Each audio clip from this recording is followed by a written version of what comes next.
Originally, I was a para at the high school in Slayton, MCC.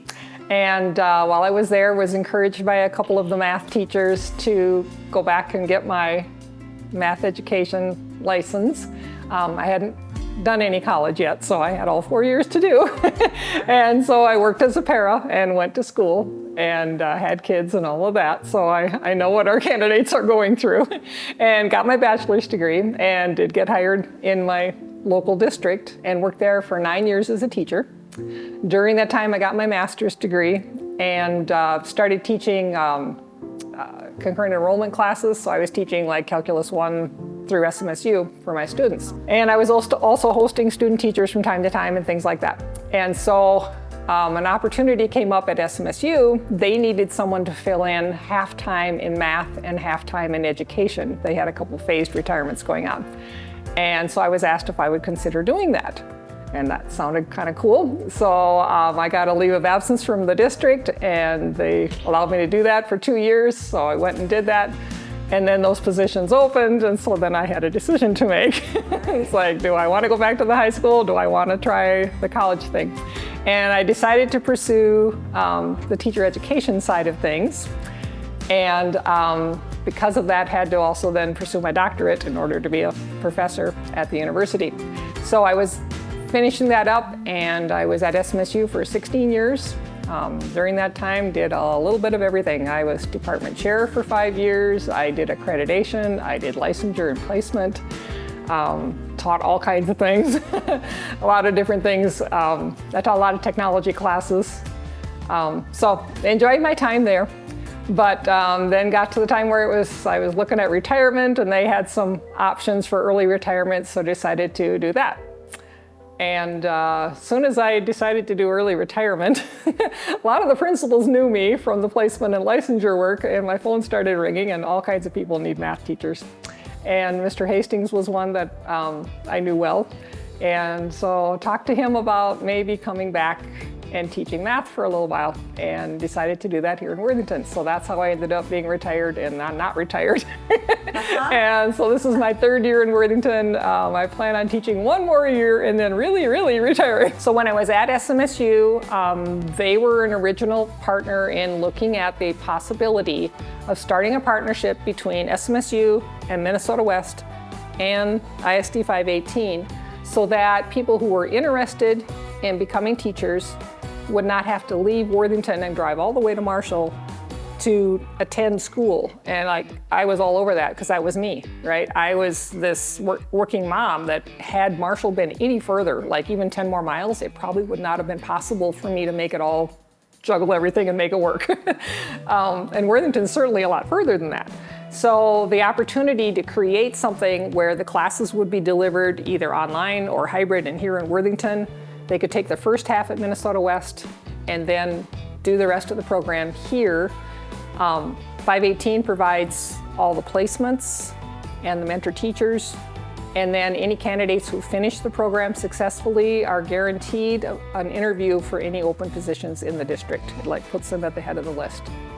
So quite a few of our candidates are in the same shoes I was. They are paras in the district. They have all that background knowledge of working with the districts and working with the diverse population we have here, and gives them that opportunity to take that next step forward that they might not have had otherwise. We're facing this huge shortage of teachers, in every area. I mean, the interesting piece of this is that the licensure programs that the partnership works for, that we've been approved for by PELSB, the licensing board, is for elementary education, for teaching ESL, and just recently for early childhood.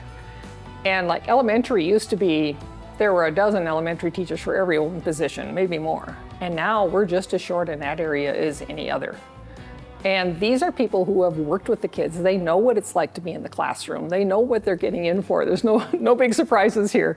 And have a real passion for working with the diverse population that we have here, and have that background and know how to work with those kids. It's huge. So we need those diverse candidates here in Worthington so that the kids see someone who looks like them in the front of the classroom, not just as paras in the back. They need to see these people in leadership positions. It gives them that model for their future. The opportunity came from the state legislature for these Grow Your Own grants. And the idea was specifically this type of program we're talking about, that you can take people in your local community and help them through the pathway to become a teacher, the Grow Your Own idea. So they provided funding for that, and so I started writing a grant. These are always lots of fun. And we're definitely rewarded. We got over $650,000 to use over a 5-year time period to support candidates as they are going through our Southwest Teacher Preparation Partnership Program. So that grant money can fund anything that financial aid doesn't cover. So it can fund tuition, whatever's left over, books, any other expenses like that that are required for a program. If they're working in the district, we are also able to fund any lost wages that they might have while they're doing field experiences. So for example, if they need to go do 15 hours for Intro to Special Education, well, they have to take time off of their job to go do that.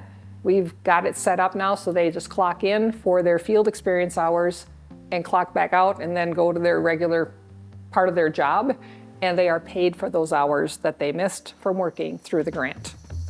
Same thing happens for student teaching. They are allowed to work half-time and student teach half-time. They do it for a whole year instead of one semester full-time, but that lets them keep their job because so many of them can't afford to not work during student teaching. That's huge.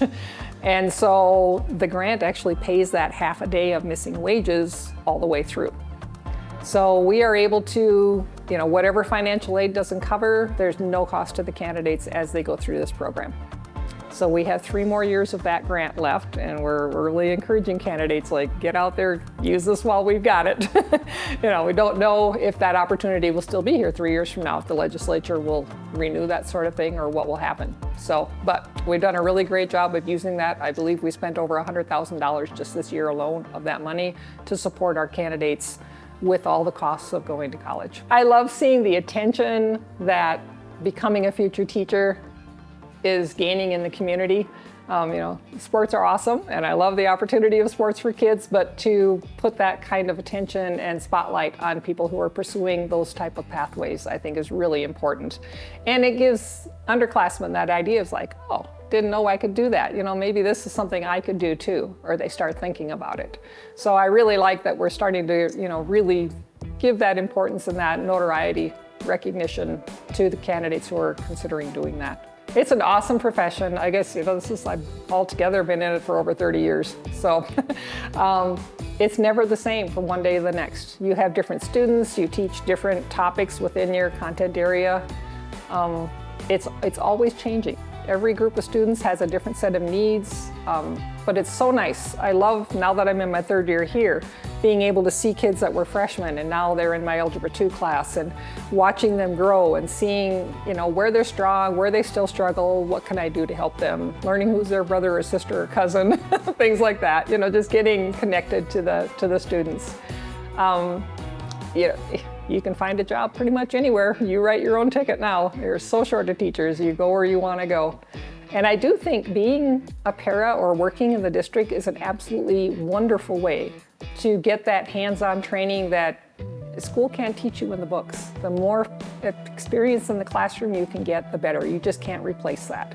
So I really always encourage my candidates, if you're thinking about working, come work here as a para. This program is designed specifically to work with that, so that you're not taking 12 and 15 credits a semester. You're taking maybe 9, so that you can manage working and taking your classes so that you can get that rich experience. So this is definitely the time to become a teacher.